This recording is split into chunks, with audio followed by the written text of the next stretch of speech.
பிளாஸ் தென்னிந்தியாவின் மிகப்பெரிய சர்வதேச பிளாஸ்டிக் கண்காட்சி. புதிய திட்ட யோசனைகளுடன் பிளாஸ்டிக் தொழில் முயற்சியை கிக் ஸ்டார்ட் செய்யுங்கள். இந்தியா, சீனாவிலிருந்து 350க்கும் மேற்பட்ட கண்காட்சியாளர்கள், 75க்கும் மேற்பட்ட இயந்திரங்களின் நேரடி டெமோக்கள். ஜூன் 14 முதல் 17 வரை சென்னை வர்த்தக மையத்தில். அனுமதி இலவசம்.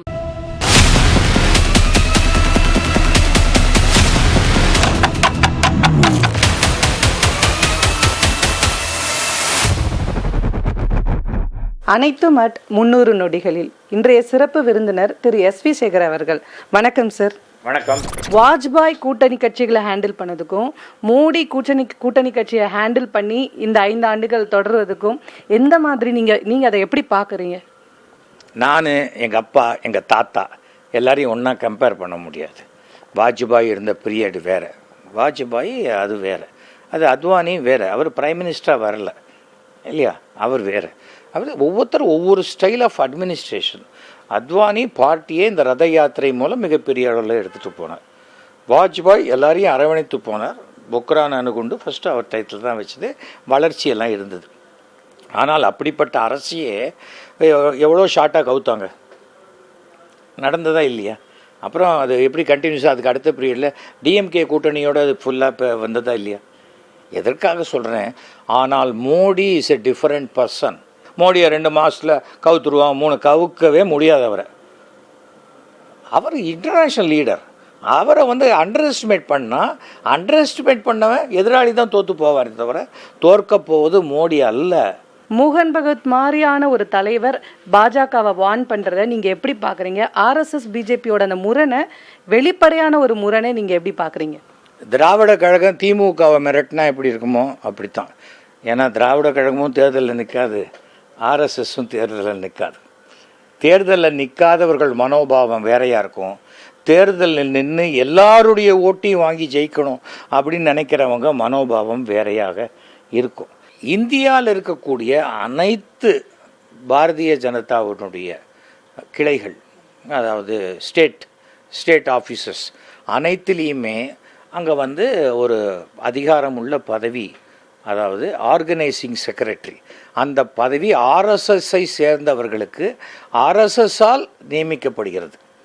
அப்படி பார்த்தீங்கன்னா இதுக்கு இந்த தோல்விக்கு மிகப்பெரிய பொறுப்பு ஏற்றுக்கொள்ள வேண்டும் என்றால் ஆர்எஸ்எஸ்ஸால் நியமிக்கப்பட்டுள்ள டெல்லியில் ஆல் இண்டியா ஆர்கனைசிங் செக்ரட்டரியாக இருக்கக்கூடிய பிஎல் சந்தோஷ் தான் பொறுப்பேற்றுக்கணும்.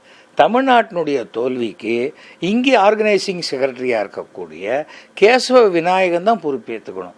அப்படி இருக்கும்போது நாமளே ஒரு ஆளை அப்பாயின்ட் பண்ணி நீ தான் எல்லாத்துக்கும் மேலே சொல்லிட்டு உனக்கு கீழே இருக்கிறவங்கெல்லாம் தப்புன்னு சொல்கிறது நியாயமான வாதமாக எனக்கு படலை. தமிழிசை, அமித்ஷா இவங்களோட வீடியோ, குறிப்பாக சந்திரபாபு நாயுடுவோட பதவியேற்பு நிகழ்ச்சியில் இவங்க 2 பேர் பேசிக்கிட்ட அந்த வீடியோ ஒரு வைரலாக இருக்காது. அதை நீங்கள் எப்படி பார்க்குறீங்க? 60 பேர் அமரக்கூடிய ஒரு மேடையில் ஒரு 2 பேர் பேசுகிறாங்க.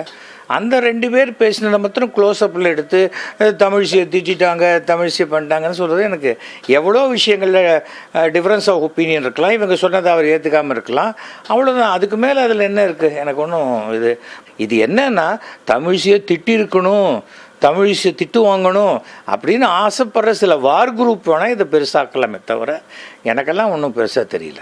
தமிழ்நாட்டை பொறுத்த வரைக்கும் வெளிப்படையாகவே தமிழிசை அண்ணாமலையோடு இருக்கக்கூடிய சில முரண்கள் எல்லாம் பேசியிருக்காங்க.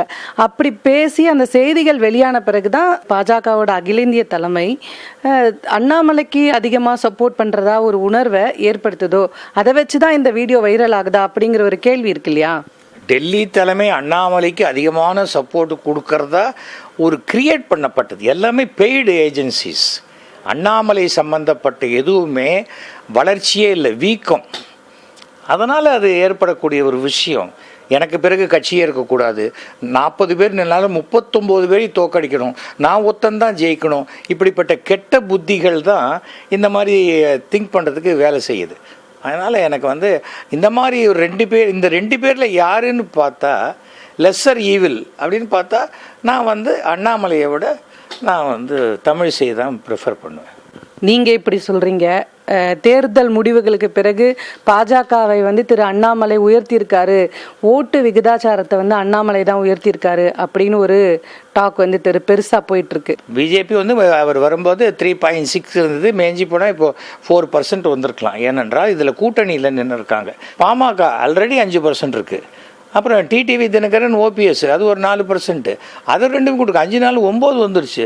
9 வந்ததுக்கப்புறம் இவங்க 4% வச்சுனா கூட 13% ஆகுது. இதை தவிர வந்து அதர் இது நம்மளுடைய தேவநாதனுடைய கட்சி, அப்புறம் தமாக இதெல்லாமே இருக்குது. அப்போ எங்கே ஏறும்? இது வந்து ஒன்றும் வளர்ச்சிங்கிறது என்ன, ஜெயிச்சிருக்கணும்ல. ஒரு இடம் கூட ஜெயிக்காம நான் வளர்ச்சி அடைஞ்சிட்டேன்னா ஒருவேளை டெய்லி அண்ணாமலை காம்பலான் குடிக்கிறாரோ தெரில.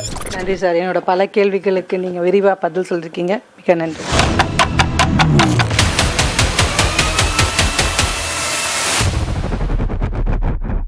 ஐகிளாஸ் தென்னிந்தியாவின் மிகப்பெரிய சர்வதேச பிளாஸ்டிக் கண்காட்சி. புதிய திட்ட யோசனைகளுடன் பிளாஸ்டிக் தொழில் முயற்சியை கிக் ஸ்டார்ட் செய்யுங்கள். இந்தியா, சீனாவிலிருந்து 350க்கும் மேற்பட்ட கண்காட்சியாளர்கள், 75க்கும் மேற்பட்ட இயந்திரங்களின் நேரடி டெமோக்கள். ஜூன் 14 முதல் 17 வரை சென்னை வர்த்தக மையத்தில். அனுமதி இலவசம்.